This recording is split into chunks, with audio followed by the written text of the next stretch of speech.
เสียย้อนเรื่องอดีตผ่านมาอย่าถือมาผิดความผิดของอายทำมาย้อนซอกเงินทองเขาลองของคมวิสาตัวอายก็เลยพลาดทางเขามาเอาของใส่อายนานหลายปีคนดีของอายทนเศร้ามันเป็นย้อนของเขาเจ้าอย่าโทษอายหลายบ่ได้ตั้งใจว่าสิไปสร้างแนวอับอายกลับมาแล้วเดตัวอายแสนอายขอโทษเด้อเมียก็ย้อนความดี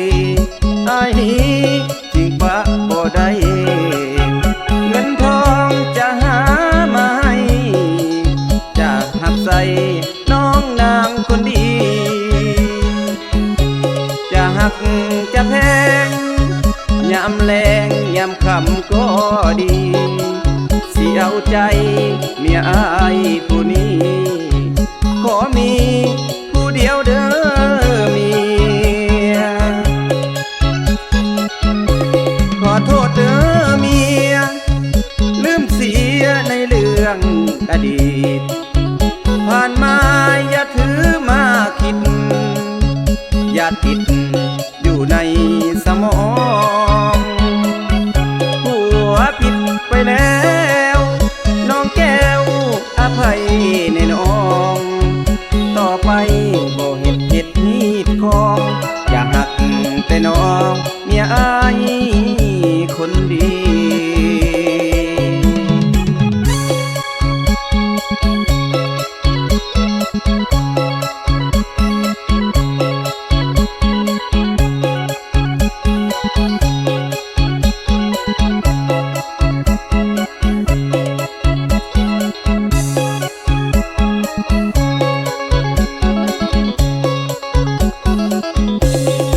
ย้อนความดี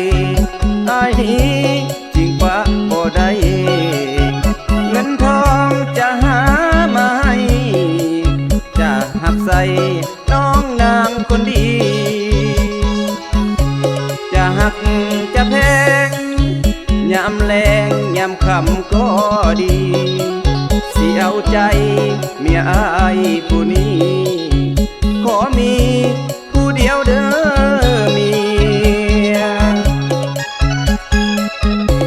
ขอโทษเด้อเมียลืมเสียในเรื่องอดีตผ่านมาอย่าถือมาคิดอย่าติดอยู่ในสมองหัวผิดไปแล้ว